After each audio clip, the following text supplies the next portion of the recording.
Hello and welcome to this on-demand recording where we'll explore empowering Year 2 success in preparation for the occupational specialism in healthcare science. So this session is designed to guide and support your planning and delivery of Year 2 with a specific focus on assisting with healthcare science occupational specialism. Year 2 focuses entirely on the occupational specialism, and in this route learners will undertake 4 assessments, each aligned to real-life healthcare science practice. All content and skill development should be embedded before the controlled assessment windows open in March. So let's explore how we get there. So what changes in Year 2? So learners shift from studying healthcare science concepts to applying them in simulated and practical settings. They'll be expected to follow standard operating procedures with precision, handle specimens, tools and lab materials safely and hygienically, carry out equipment checks and support service delivery, demonstrate consistent process-driven practice across varied lab-based tasks. In Year 2, the expectations are technical, regulated and rooted in real-world lab practices. Your role changes too, from teacher to facilitator of professional habits. You're guiding learners to understand protocols, refine their technique and build the confidence to work to healthcare science standards. From specimen tracking to risk evaluation, Year 2 is all about getting the details right every time.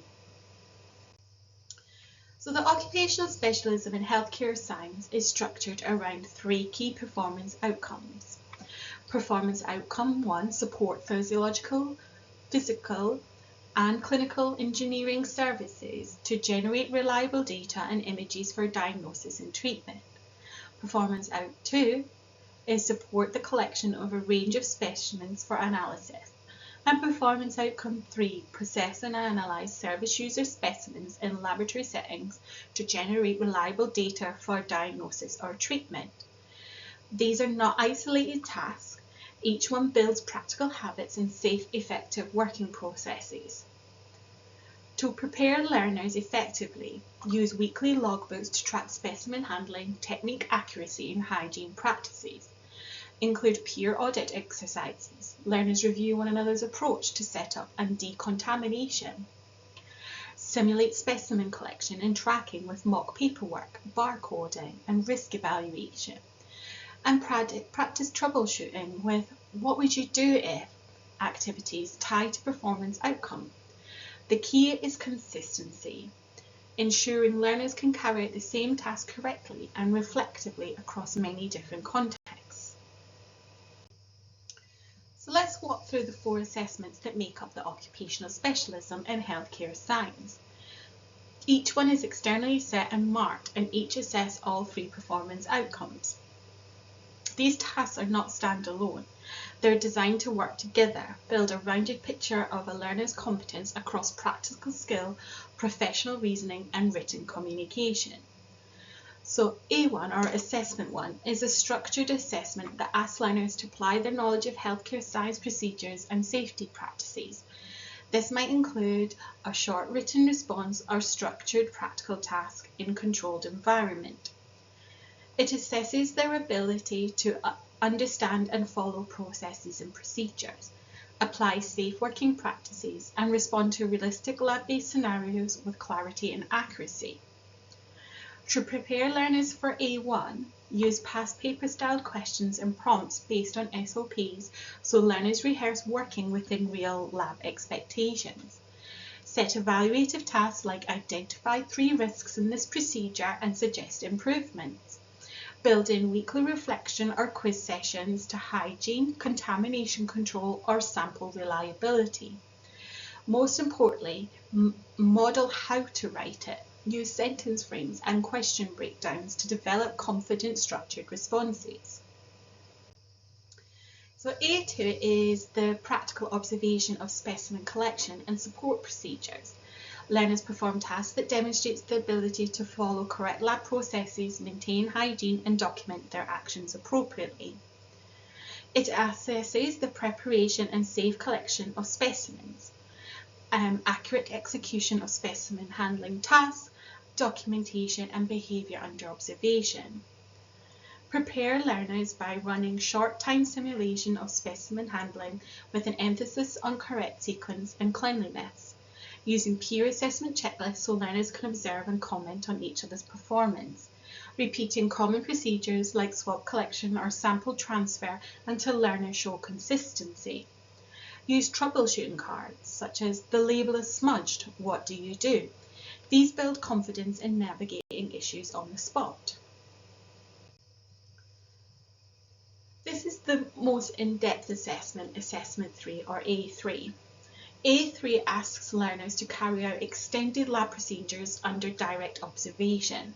They'll demonstrate specimen processing, equipment handling and attention to detail throughout.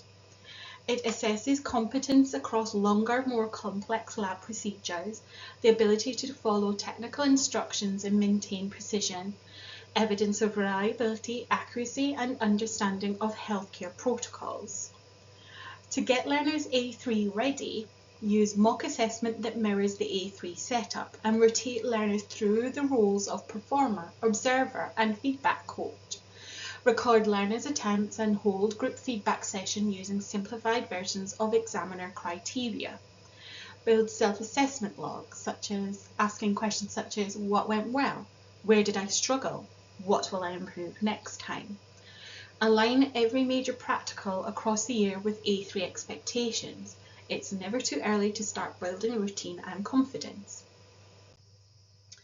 Finally, A4 is a written or structured task where learners must interpret a complex healthcare science scenario.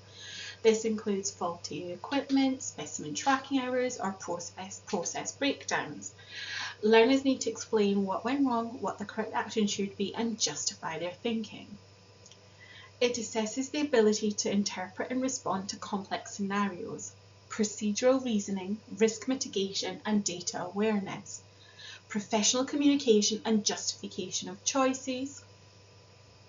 Example preparation strategies could include modelling extended written responses based on real-world lab issues, using verbal rehearsal first, talking through the problem before writing helps learners organise their thinking. Paired writing tasks where one learner creates a scenario and the other responds, using structured reasoning. Teaching writing structure explicitly. Frameworks like what happened, why it matters, how to fix it, or issue, response, justification are incredibly helpful. All 4 assessments draw from all 3 performance outcomes, so preparation should be cumulative, with performance outcomes revisited often and embedded across a range of delivery methods. So here's an example timeline to help guide you your year 2 delivery. So in the first part of the autumn term, start with specimen collection and handling, so performance outcome 2 and 3. Rehearse basic processes, documentation and hygiene. For the second half of the autumn term, add performance outcome 1, including equipment safety checks and physiological service prep. Run mini A2 and A3 tasks. For the first part of the spring term, full mocks of A1 to A4 using structured feedback and exemplar support. Build that familiarity and confidence. And then from spring and summer term, so March onwards, controlled assessment delivery windows for these assessments begin. So plan backwards. Use assessments needs to shape delivery from the outset. That ensures learners know what good looks like. So how do we bring the performance outcomes to life in the classroom or lab? Year 2 demands more than content coverage. It demands precision, routine and reflection. That means teaching strategies need to mirror the structure, pace and professionalism of the assessment. Start with lab walkthroughs. Model the entire process from equipment preparation and safety checks to specimen handling, disposal and clean down. Talk through each step aloud so learners hear not just the what, but the why. Introduce checklists and SOP-based drills. Whether it's labelling, temperature checks or hygiene protocols, learners need automaticity. Practicing these steps repeatedly with clear visual prompts helps them embed safe, compliant behaviours. Involve learners in peer feedback roles. Have them observe each other's setup and technique using structured task cards or simplified criteria. This builds reflection, accountability, and a shared sense of quality. Use structure write-ups after every lab session. Create a standard format, even just a few bullet points, that mirrors what they'll need for A1 and A4. Focus on clarity, evidence, and improvement. And finally, run error simulations. Present a flawed process or contaminated sample and ask learners what went wrong, what should have happened, how would you fix it. These strategies don't just build skill, they build thinking, judgment and professionalism, because at its heart, good teaching in Year 2 means preparing learners to be trusted, reliable and reflective in every task they do. So now let's talk about assessment fluency and how that has a key impact on building student confidence.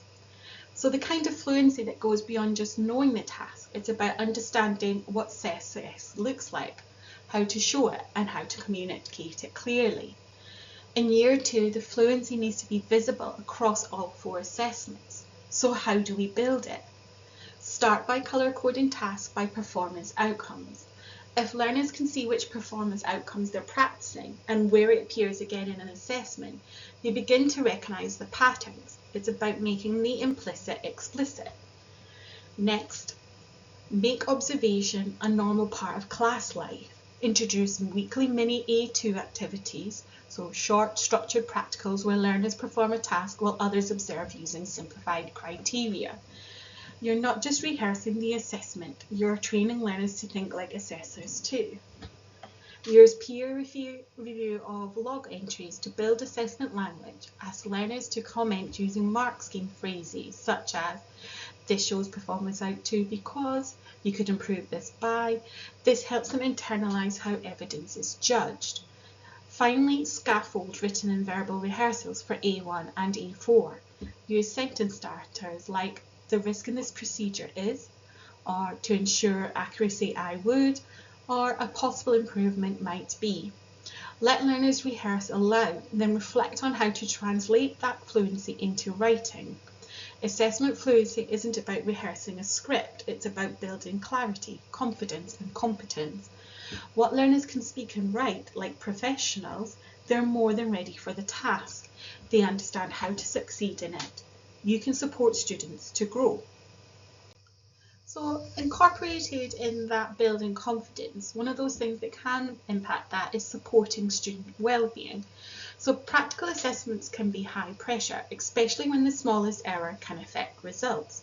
Support them by normalising error as learning. What went wrong? What did you do next? Include well-being prompts in logbooks. What felt hard today? What am I proud of? Using short debriefs after mock assessments to rebuild confidence. Structuring pre-task visualization or breathing routines. A confident learner is one who feels safe to learn from their mistakes. There's a lot of support available. Make use of it. We've got the Chief Examiner report, student exemplars, upcoming CPD sessions, and your YouTube playlist.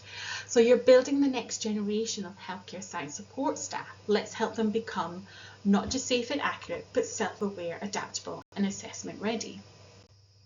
So before we finish, we'd really appreciate a moment of your time to give us some feedback. Please scan the QR code or type in the link on the screen or click on the link in the description below this video to complete a short form. It helps us understand what's working, what we can improve, so we can keep delivering sessions that support you and your learners. Just remember to include the title of the session, Empowering Year 2 Success in T-Level Healthcare Science. Thank you again for attending and all the incredible work you do with your learners.